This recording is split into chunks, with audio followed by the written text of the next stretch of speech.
সাহাবায়ে কেরাম তোমরা শুনে রাখো, ও আল্লাহ, যে সন্তান ইমাম হুসাইন রাদিয়াল্লাহু তাআলা কদম মোবারকের মাটি তার শরীর মোবারকের মাঝে শরীর মোবারকের মধ্যে লাগিয়েছে, আল্লাহ তার পিতা মাতা সহ তার বংশের মধ্যে যারা আসবে সকলের সুপারিশের জামিনদার আমি নবী হয়ে গেলাম। সুবহানাল্লাহ। আমি নবী ওই সমস্ত আওলাদগুনের সুপারিশের দায়িত্ব আমি নবী হয়ে গেলাম। জোরে বলে সুবহানাল্লাহ। তাহলে আমাদের বিশ্বাস কি? আমার দয়াল নবীজির আওলাদগুন নূর না মাটি? নূর না মাটি? নূর না আলা নূর। নবী হচ্ছে নূর না আলা নূর। আর আমার দয়াল নবীজির আওলাদগুন হচ্ছে তু হে আইনি নূর তেরা সব গায়ানা নূর কা। জোরে বলে সুবহানাল্লাহ। ইমাম হুসাইন দুনিয়ার জমিনে চলে আসছেন। আমার নবী সাইয়্যিদুল মুরসালিন খাতামুন নবীয়্যিন নবী সাল্লাল্লাহু আলাইহি ওয়াসাল্লাম ডাইকে বলে, দুনিয়ার মানুষ শুনে রাখো, ও দুনিয়ার মানুষ, যখন ইমাম হুসাইন দুনিয়ার জমিনে আসলো, ইমাম হুসাইন যখন দুনিয়ার জমিনে শুভ আগমন করলেন, আমি নবী সাল্লাল্লাহু আলাইহি ওয়াসাল্লাম বাহিরের মধ্যে ছিলাম। হঠাৎ করে যখন কান্না মুবারকের আওয়াজ শুনতে পেলাম, আমি ইমাম হুসাইন রাদিয়াল্লাহু তাআলাকে দেখার জন্য সবাইকে বললাম, তোমরা ইমাম হুসাইনকে একটা জায়গার মধ্যে রাখো। ও দুনিয়ার মানুষ শোনো, আমি কেমন ইমাম হুসাইনকে ভালোবাসছি। ও দুনিয়ার মানুষ, আমি ইমাম হুসাইন কেমন ভালোবাসেছি। যখন ইমাম হুসাইন যখন দুনিয়া জমিনে চলে আসছেন, আসার পর ইমাম হুসাইন রাদিয়াল্লাহু তাআলা একটা জায়গার মধ্যে রাখা হলো। আমার নবী সাইয়্যিদুল মুরসালিন নবী সাল্লাল্লাহু আলাইহি ওয়াসাল্লাম যখন ইমাম হুসাইন রাদিয়াল্লাহু তাআলার কাছে গেলেন, যাওয়ার পরে ইমাম হুসাইন রাদিয়াল্লাহু তাআলাকে কুল মুবারকের নিয়ে আমার দয়াল নবী সাল্লাল্লাহু আলাইহি ওয়াসাল্লাম সর্বপ্রথম নবীর তুতু মুবারক ইমাম হুসাইনের কুল মুবারকের মধ্যে দান করলেন। সুবহানাল্লাহ। ইমাম হুসাইন 1 ঘন্টা 25 মিনিটের বাচ্চা, উনি আমার দয়াল নবীজির তুতু মুবারক এমন চুষতেছেন, মনে হচ্ছে ইমাম হুসাইন 6 বছরের বাচ্চার মতো, যে এরকম বাচ্চারা খেজুর খেলে যেরকম চুষে চুষে খায়, হাদিসের মধ্যে আছে ওই ইমাম হুসাইন রাদিয়াল্লাহু তাআলা আনহু আমার দয়াল নবীজির তুতু মুবারক সেইভাবে পান করতেছে। ইমাম হুসাইনকে কোন মুবারকে নিয়ে আমার নবী সাল্লাল্লাহু আলাইহি ওয়াসাল্লাম ডাইকে বলেন, ও দুনিয়ার মানুষ, আমি আমার ইমাম হুসাইনকে কেমন ভালোবেসেছি শোনো। ইমাম হুসাইনকে কোন মুবারকে নিয়ে আমার দয়াল নবী সাল্লাল্লাহু আলাইহি ওয়াসাল্লাম ডান মুবারকে আযান দিলেন, বাম কানের মধ্যে আকামত দিলেন। দেওয়ার পরে আমার নবী সাইয়্যিদুল মুরসালিন ডাইকে বলেন, ও ফাতেমা তোমরা শোনো, আজকে আমার যে নাতি দুনিয়ার জমিনে শুভাগমন করেছে, ওই নাতির নাম মুবারক আমি রাখলাম ইমাম হুসাইন। এইটা শুধু নবীজি এমন মহাব্বত করে নাম রাখলেন। আমার নবী সাইয়্যিদুল মুরসালিন ডাইকে বলেন, ও ফাতেমা তোমরা শুনে রাখো, আজকে যে নাতি দুনিয়ার জমিনে শুভাগমন করেছে, আল্লাহ আমাকে গতকাল রাত্রে স্বপ্নের মধ্যে দেখিয়েছেন, ভগবন্ধু নবীজি আপনার কুল মুবারকের মধ্যে এমন একটি সন্তান দুনিয়ার জমিনে আগমন করে দিয়েছি, পাঠিয়ে দিয়েছি। এই পাঠানো হচ্ছে আল্লাহ সুবহানাহু ওয়া তাআলা বলেন, আমি আহলে বায়াত হিসাবে আপনার সন্তান হিসাবে আমি দুনিয়ার জমিনে ইমাম হুসাইনকে প্রেরণ করেছি। সুবহানাল্লাহ বলি। আমার নবী নাম রাখলেন হুসাইন, আবার আলী কারামাল্লাহু ওয়াজহাহু করেন, তিনি নাম রাখলেন হার। নাম কি রাখলেন? হার। অর্থাৎ ইমাম হুসাইনের নাম আর একটা নাম হচ্ছে হার, আর আমার নবীর নাম রাখলেন ইমাম হুসাইন। সুবহানাল্লাহ। অর্থাৎ দেখবেন আপনাদের মধ্যে যখন দুনিয়ার জমিনে যখন আপনার ভাতিজা আপনার সন্তান আসে, দেখা যায় আপনি একটা নাম রাখেন, তার নানু নানি তার দাদা দাদি আর একটা নাম রাখে, তখন ঠিক কিনা মহাব্বত করে নাম রাখে। আমার নবীর নাম রাখে ইমাম হুসাইন, আর আলী মুর্তজা কারামাল্লাহু তাআলা ওয়াজহুল কারীম তিনি রাখলেন হাত। দুইটার নাম হয়ে গেল। কয়টা নাম? দুইটার নাম হয়ে গেছে। আমার নবী সাল্লাল্লাহু তাআলা সাল্লাম নবী সাল্লাল্লাহু আলাইহি সাল্লাম ইমাম হুসাইন রাদিয়াল্লাহু তাআলার ব্যাপারে আমার নবী বললেন, হুমা রাইহানাতা ইয়া মিনাল দুনিয়া। সুবহানাল্লাহ। আমার নবী বললেন, ও দুনিয়ার মানুষ শুনে রাখো, আমি এই দুইজন যে সন্তান দুনিয়ার জন্য শুভাগমন করেছে, অর্থাৎ ইমাম হাসান তারপরে ইমাম হুসাইন দুনিয়ার জন্য শুভাগমন করেছেন, ওই দুজন হচ্ছে সুগন্ধি, আমার অতি প্রিয়। আমার অতি প্রিয় হচ্ছে ইমাম হাসান এবং ইমাম হুসাইন রাদিয়াল্লাহু তাআলা। আমার নবী আবার হাদিসের মুবারকের মধ্যে আমার নবী আবার বললেন, হাসান ওয়াল হুসাইনি রাইহানাতা মিনাদ দুনিয়া। আমার নবী বললেন, ও হাসান ও হুসাইন শুনে রাখো, তোমরা দুইজন হচ্ছে আমি নবীজির অতি আদরের প্রিয় বস্তু। বলে সুবহানাল্লাহ। আমার নবী এমন সুন্দরভাবে হাদিস মুবারকের মধ্যে ইমাম হুসাইন রাদিয়াল্লাহু তাআলার ব্যাপারে হাদিস মধ্যে বলেছেন, এবং কি অনেক ঘটনা আমার নবী সাইয়্যিদুল মুরসালিন খাতামুন নবীন তিনি বর্ণনা করেছেন। আল্লামা ইমাম ফখরুদ্দীন রাজি রাদিয়াল্লাহু তাআলা তিনি তাফসিরে কাবিরের মধ্যে বর্ণনা করে দিয়েছেন যে দুনিয়ার মানুষ শুনো, ইমাম হুসাইন রাদিয়াল্লাহু তাআলা যে ইমাম হাসান এবং ইমাম হুসাইন তিনারা দুইজন হচ্ছে আমার দয়াল নবীর সন্তান। আমার নবীর সন্তান ছিল চারজন তো আমার আল্লাহ সুবহানাহু ওয়া তাআলা বিদায় নিয়ে দিয়েছেন। ইমাম হুসাইন এবং ইমাম হাসানের জন্য আমার আল্লাহ সুবহানাহু ওয়া তাআলা নবী গো, আপনি কি আপনার সন্তানদেরকে চান নাকি ইমাম হুসাইনকে চান? আমার নবী রাইকে বলেন, আমি আমার কান্না সহ্য করতে পারবো, কিন্তু আমার সেই কন্যা ফাতেমাতুজ জোহরার কান্না আমি সহ্য করতে পারবো না। ওগো আল্লাহ, আমার সন্তান আপনি নিয়ে নেন, সমস্যা নাই, তবে ইমাম হাসান এবং হুসাইনকে দুনিয়ার জমিনে রেখে দেন। সুবহানাল্লাহ। এইভাবে আমার নবী সাল্লাল্লাহু আলাইহি ওয়াসাল্লাম ভালোবাসতেন। একদিন ইমাম হুসাইন রাদিয়াল্লাহু তাআলা তিনি রাস্তা মুবারক দিয়ে যাচ্ছিলেন, হঠাৎ করে আমার নবী সাইয়্যিদুল মুরসালিন তিনি দেখতে পেলেন ইমাম হুসাইন রাদিয়াল্লাহু তাআলা খেলা মুবারক করতেছেন, খেলাধুলা করতেছেন। নবী রাইকে বলেন, ও হুসাইন, তুমি খেলাধুলা করতেছো, দুধ পাইবা। ইমাম হুসাইনকে নিয়ে আমার দয়াল নবী ঘর মুবারকের মধ্যে নিয়ে গেলেন। ফাতেমা জোহরা রাদিয়াল্লাহু তাআলা বললেন, ও ফাতেমা, তুমি ওই ইমাম হুসাইনকে ইমাম হাসানকে সুন্দর করে রাখবা, কেননা ইমাম হুসাইন যদি দুঃখ পায়, ইমাম হাসান যদি দুঃখ পায়, আমি তো নবী স্বয়ং তাদের দুঃখে আমি দুঃখিত হয়ে যাই। ইমাম হুসাইন রাদিয়াল্লাহু তাআলা আমার নবী রাস্তা মুবারক দিয়ে যাচ্ছিলেন, পাশ মুবারকে ছিল ফাতেমা জোহরা রাদিয়াল্লাহু তাআলা ঘর মুবারক।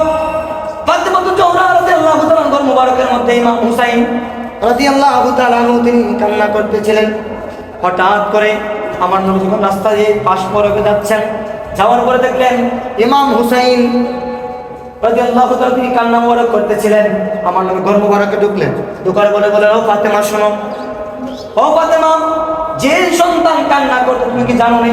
এই সন্তান কান্না করলে আমি নবীজি দুঃখ পাই, সেই সন্তান যদি কান্না করে আমি নবীজির অন্তরের মধ্যে আঘাত আসে। ফাতেমা, আজকে তোমাকে বলে দিলাম, দুনিয়ার জমিনে তুমি যতদিন দুনিয়ার জমিনে বেঁচে থাকবা, ইমাম হুসাইন ইমাম হাসাইন যেন কখনো কান্না মুবারক না করে। ইমাম হুসাইন রাদিয়াল্লাহু তাআলা কেমন ভালোবাসতেন আমার নবী। হাদিসের মধ্যে বলেছেন, وعن أبي عمرة رضي الله تعالى عنهما قال قال رسول الله صلى الله عليه وسلم إنما هو ريحانة من الدنيا। ও দুনিয়ার মানুষ শোনো, আমার নবী বলেছেন, উমর ইবনে খাত্তাব তিনি এবং উসমান ইবনে আফফান রাদিয়াল্লাহু তাআলা অনেক হাদিসের মধ্যে বলেছেন, আমার নবী বলেছেন, কেউ যদি ইমাম হুসাইন ইমাম হাসানকে দুঃখ দেয়, আমি নবীকে দুঃখ দেওয়া হয়, আর আমি নবীকে দুঃখ দেওয়া হলে আল্লাহ স্বয়ং আল্লাহকে দুঃখ দেওয়া হয়। সুবহানাল্লাহ। তাহলে ইমাম হুসাইনকে যারা শহীদ করেছে তারা কেমন? আমার নবী সাইয়্যিদুল মুরসালিন একদিন মসজিদের মধ্যে বসা আছেন, ইমাম হুসাইন রাইকে বলে, ইয়া রাসূলুল্লাহ, ইয়া হাবিবাল্লাহ, নবী গো, ও মায়ার নবী, ও দয়াল নবী, দুনিয়ার মানুষ কত রকমের যানবাহনের মধ্যে চড়ে, কত রকমের যানবাহনের মধ্যে হেঁটে হেঁটে বিভিন্ন জায়গায় সফর করে। ওগো নবী, আমাদের একটা শখ হয়েছে, আমরা অর্থাৎ আমরা ঘোড়া চড়াবো, ঘোড়ার মধ্যে উঠে উঠে বিভিন্ন জায়গার মধ্যে সফর করব। তখন ইমাম হুসাইন ইমাম হাসান দুইজন ছোট ছিলেন। ইমাম হুসাইন ইমাম হাসান দুজন ছোট ছিলেন। ওনারা যখন এই প্রশ্ন করতে লাগলেন, তখন ইমাম হুসাইন রাদিয়াল্লাহু তাআলা আনহুকে আমার দয়াল নবী রাইকা বলে, ও হুসাইন, ও হাসান, শোনো, তোমরা কোনো ছোট ঘোড়ার মধ্যে উঠতে পারবা না, ঘোড়ার লাগাম ধরতে পারবা না, কোনো কিছু তোমাদের সেই শক্তি এখনো হয় নাই। যখন শক্তি হবে তখন তোমরা এইভাবে ধরতে পারবা, যাইতে পারবা বিভিন্ন জায়গার মধ্যে। ইমাম হুসাইন রাদিয়াল্লাহু তাআলা কান্না করে বলেন, ইয়া রাসূলুল্লাহ, ওগো নানা জান, ইয়া হাবিবাল্লাহ, আমরা আজকে এই মুহূর্তের মধ্যে আমরা ঘোড়ার মধ্যে উঠতে চাই। সুবহানাল্লাহ। এই সময় ঘোড়া আনার মতো সময় ছিল না। আমার নবী রাইকা বলেন, ও হুসাইন শোনো, যেহেতু ঘোড়া আনার মতো সময় আমার হাতের মধ্যে নাই, ও ইমাম হুসাইন, দুনিয়ায় তো কত ঘোড়া দেখেছো, আজকে এমন একটি ঘোড়ার মধ্যে তোমরাও বা, যেই ঘোড়ার মধ্যে দু জাহানের কেউ ওড়ার মতো সাহস নাই, যেই ঘোড়ার মধ্যে একমাত্র তোমরাই উঠতে পারবা। সুবহানাল্লাহ। ইমাম হুসাইন রাদিয়াল্লাহু তাআলা তিনি খুশি হয়ে গেলেন। ডাইকাল ঘোড়াটার নাম কি? তিনি ডাইকের নাম হচ্ছে মুহাম্মাদুর রাসূলুল্লাহ। সুবহানাল্লাহ। ইমাম হুসাইন ওনারা ঘোড়ার মধ্যে উঠলেন, ওঠার পরে এখন তো লাগাম মোবারক নাই, ডাইকে ওনারা যান। আমরা দেখতেছি যে যারা ঘোড়ার মধ্যে উঠে তারা লাগাম ধরে, লাগাম ধরার পরে তারা লাগাম ধরে ধরে সুন্দরভাবে থাকে। এখন দেখা যাচ্ছে লাগাম নাই। যেমন কি ঘোড়া আপনি আমাকে দিলেন, যেই ঘোড়া লাগাম ধরতে পারবো না, যেই ঘোড়া লাগাম দিয়ে আমি ধরতে পারবো না। আমার নবী ডাইকে বলে, ও হুসাইন, ও হাসাইন, শোনো, তোমরা দেখো আমার চুল ফিকার, আমার চুল মোবারক আছে, ওই চুল মোবারক এবং তাকবীর মোবারক ধরে কয়েক বর্ণনা আছে। তাকবীর মোবারকে ধরে ধরে ইমাম হুসাইন রাদিয়াল্লাহু তাআলা নবীজির ওই শরীর মোবারকের মধ্যে, পিঠ মোবারকের মধ্যে উঠে ঘোড়ার মতো নবীজির কাছে যাইতেছেন। সুবহানাল্লাহ। আমার নবী কাঁধ মোবারকে নিয়ে, পিঠ মোবারকে নিয়ে যখন নবীজি ঘোড়া মোবারক যেরকম হাঁটে, আমার নবী সেই রকম হাঁট মোবারক হাঁটতেছিলেন। সুবহানাল্লাহ। আসলে নানান আদর দুনিয়ার জন্য আমরা সাধারণ দেখি। আমার নবীর না ওই সন্তান নাতি নয়, নবীজির সন্তান, নবীজি বলেছেন ওইটা আমার সন্তান, ওইটা আমার সন্তান। এই জন্য আমার নবীজি এবং সুন্দরভাবে ঘোড়া মোবারক চালাইতেছিলেন। আমার নবীকে কে বলেন? ইমাম হাসান, ইমাম হোসেন কে বলেন নবী গো। দেখলাম যখন ঘোড়া যখন আস্তে ধীরে যায়, ঘোড়াকে থামানোর জন্য একটু ধীরে বলতে হয়, কথা বলতে হয়। আপনি একটু স্পিডে যাওয়ার জন্য আমরা বলতে হবে। নবীজিদেরকে যখন বললেন, এবার লাগাম মোবারক দিলেন, নবীজি একটু ধীরে ধীরে না, একটু চতুর্দিকে যাইতে লাগলেন। ইমাম হোসেন হাসতে লাগলেন। আল্লাহ সুবহানাহু ওয়া তাআলা ফেরেশতা পাঠিয়ে দিলেন। জিবরাইল সাল্লাম নবীজির দরবারে এসে বলেন, ইয়া রাসূলুল্লাহ, ইয়া হাবিবাল্লাহ, আজকে ইমাম হোসেন জি আপনার কাঁধ মোবারকে উঠেছে, পিঠ মোবারকের মধ্যে উঠেছে। ওই উঠার মাধ্যমে আল্লাহ স্বয়ং খুশি হয়ে গিয়েছে। সুবহানাল্লাহ। এইভাবে গেল ইমাম হুসাইন, এইভাবে করতে লাগলেন, আনন্দ উৎসব করতে লাগলেন। একদিন ইমাম হুসাইন রাদিয়াল্লাহু তাআলা নবীজির সাথে কথা বলতে লাগলেন। নবীজিকে জিজ্ঞাসা করলেন, একটা কাঁথা মোবারক, আগে কাঁথা ছিল না, লেখার পাত্র মোবারক লেখে আনলেন ইমাম হুসাইন, ইমাম হাসাইন। ইমাম হুসাইন, ইমাম হাসাইন দুইজন ভাই, ওনারা দুইটা খাতার মধ্যে লেখার কাগজের মধ্যে লেখে আনলেন। আইনা বলে, ইয়া রাসূলুল্লাহ, ইয়া হাবিবাল্লাহ, নবী গো, আপনি বলেন কার লেখাটা সুন্দর? সুবহানাল্লাহ বলেন। নবীজিকে জিজ্ঞাসা করলেন, ইয়া রাসূলুল্লাহ, আপনি বলেন যে এই খাতার মধ্যে, লেখার পাত্রের মধ্যে কার লেখাটা সুন্দর? আমার বড় ভাই হাসানের লেখা সুন্দর নাকি আমি হুসাইনের লেখা সুন্দর?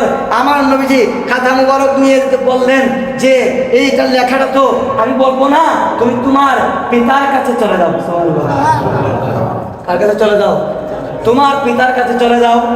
পিতার কাছে যাওয়ার পরে তাইকে বলেন, আব্বা যান, ও আব্বা যান, নানার কাছে গিয়েছিলাম, আমার নানা যান আপনার কাছে পাঠিয়েছেন, বলেন এই কাঁথার মধ্যে, এই লেখার পাত্রের মধ্যে কার লেখাটা সুন্দর? আমার লেখা সুন্দর নাকি আমার বড় ভাই হাসান রাদিয়াল্লাহু তাআলার লেখা সুন্দর? আমার আলী মুর্তজা কাররামাল্লাহু তাআলা বললেন, এই লেখাটা আমিও বলতে পারবো না, তোমরা যাও, যাইয়া তোমার মার কাছে গিয়ে জিজ্ঞাসা করো লেখাটা কার সুন্দর। আমার নবী যদি বলেন হাসানের লেখা সুন্দর, ইমাম হুসাইন বেজার যদি বললেন ইমাম হুসাইনের লেখা সুন্দর, ইমাম হাসান বেজার, মাওলা আলী বলেন আমি যদি বলি আমার সন্তান বড় হাসানের সুন্দর, তাহলে ইমাম হুসাইন বেজার। যদি বলি ইমাম হুসাইনের লেখা সুন্দর, ইমাম হাসান বেজার, আমি কাউকে বেজার করতে চাই না। তখন পাঠালেন হযরতে মা ফাতেমা জোহরা রাদিয়াল্লাহু তাআলার কাছে। মা ফাতেমা জোহরা রাদিয়াল্লাহু তাআলার কাছে গেলেন, যাওয়ার পরে বললেন, ও আম্মা জান, নানাজানের কাছে গিয়েছি, কোন উত্তর পাই নাই। বাবাজানের কাছে গিয়েছি, কোন উত্তর পাই নাই। আজকে আপনার কাছে আসছি, বলেন এই লেখার মধ্যে কার লেখা সুন্দর? দুই লেখার মধ্যে কার লেখা সুন্দর? আমার ভাই, বড় ভাই হাসানের লেখা সুন্দর নাকি আমি হুসাইনের লেখা সুন্দর? ফাতেমা জোহরা বললেন, কি উত্তর দিব? তিনি একটু ভাবলেন, বাবার পরে বললেন, আমি 7টা মুক্তা দুনিয়াতে অর্থাৎ জমিনের মধ্যে নিক্ষেপ করবো। কয়টা মুক্তা? মহস্তরের কয়টা মুক্তা? 7টা মুক্তা দুনিয়াতে জমিনের মধ্যে নিক্ষেপ করব। ওই জমিন তাইকা যারা আগে উত্তোলন করতে পারবে, বেশি উত্তোলন করতে পারবে, নিতে পারবে, তাদের লেখা সুন্দর। অর্থাৎ পরে আমি ফাইসলা দেব। অর্থাৎ যারা ওই জমিন থেকে 7টা মুক্তার মধ্যে যে বেশি মুক্তা উত্তোলন নিতে পারবে তার লেখা সুন্দর, আর যে কম নিতে পারবে তার লেখা সুন্দর না। এই কথা যখন বললেন ফাতেমাতুজ জাহরা রাদিয়াল্লাহু তাআলা আনহা, তিনি সুন্দর করে ওই যে মুক্তা আছে 7টা মুক্তাকে ওই 7-এর মধ্যে 7 দিন কয়দিন হয়? সপ্তাহে 7 দিন হয় কি হয় না? সপ্তাহে 7 দিন হয়। ইমাম হযরত ফাতেমা জোহরা বললেন, আমি 7টা মুক্তা আসমানের দিকে নিক্ষেপ করলাম, করার পরে কিছুক্ষণ পরে আবার জমিনের মধ্যে পড়লো। অর্থাৎ একটা ঢিল নিক্ষেপ করে একটু সময় লাগে কি লাগে না? একটু সময় লাগে উপরে যাইতে, আবার নিচে পড়তে। মা ফাতেমা জোহরা বললেন, আমি উপরে নিক্ষেপ করলাম, জমিনের মধ্যে পড়লো।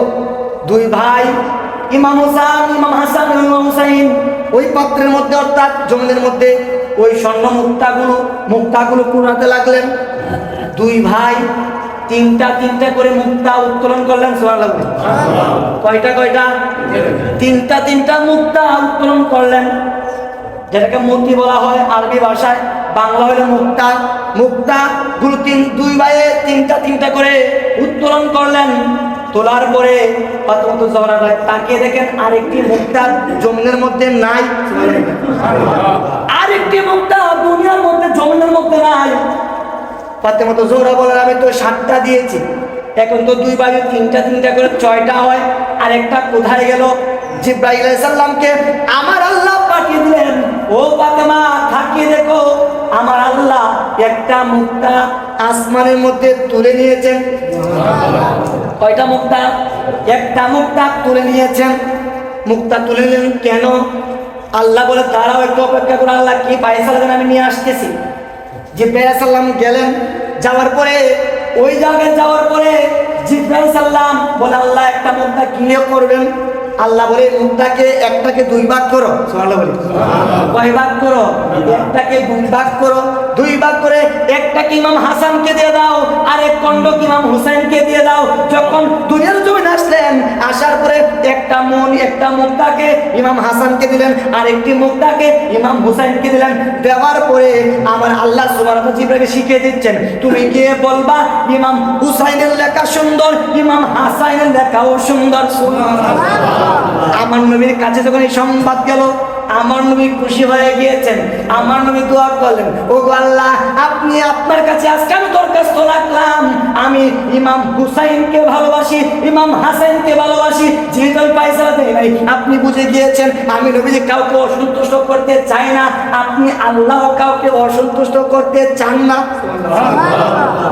তার মানে আমার আল্লাহ ইমাম হাসানকেও অসন্তুষ্ট করতে চান না, ইমাম হুসাইনকেও অসন্তুষ্ট করতে চান। ইমাম হুসাইন রাদিয়াল্লাহু তাআলা আনহু তিনি কেলা মুবারক করতেছিলেন। একদিন মাটি মুবারকের মধ্যে খেলতে গেলে শরীর মুবারক ভরে যায় কি যায় না? যেহেতু মরুভূমি উত্তপ্ত বালু ছিল, ওই ইমাম হুসাইন রাদিয়াল্লাহু তাআলা আনহু তিনি কেলা মুবারক করতেছিলেন। হঠাৎ করে আবু বকর সিদ্দিক রাদিয়াল্লাহু তাআলা আনহু তিনি পাশ দিয়ে অতিক্রম করতেছিলেন। হঠাৎ করে তাকিয়ে দেখেন 2 জাহানের বাদশা নবী সাল্লাল্লাহু আলাইহি সাল্লামের যেই মুখ মোবারক থেকে বাণী মোবারক বলেছিলেন যে আমি হুসাইন থেকে, হুসাইন আমার থেকে, ওই ইমাম হুসাইন রাস্তার মধ্যে খেলাধুলা করতেছিলেন। আবু বকর সিদ্দিক রাদিয়াল্লাহু তাআলা তিনাকে তুলে নিলেন কুল মোবারকের মধ্যে। আজকে অনেকে আবু বকর সিদ্দিক রাদিয়াল্লাহু তাআলা আনহুকে অপবাদ অপদস্থ করে কি করে না? উমর ফারুক আজম রাদিয়াল্লাহু তাআলা আনহুকে তারা গালিগালাজ করে বলে যে আমার নবী যে সাহাবায়ে কেরাম আবু বকর সিদ্দিক এবং উমর ফারুক আজম ওনারা নাকি মাওলা আলীর সাথে বিদ্বেষ করতেন। নাউজুবিল্লাহ বলে। অথচ আবু বকর সিদ্দিক রাদিয়াল্লাহু তাআলা আনহু যখন কুল মুবারকের মধ্যে ইমাম হুসাইনকে নিলেন, নেওয়ার পরে ইমাম হুসাইন রাদিয়াল্লাহু তাআলা আনহু নিয়ে কুল মুবারকের মধ্যে বললেন, ও হুসাইন, আপনি আপনার কদমের মধ্যে আমার পিতা মাতা কুরবান।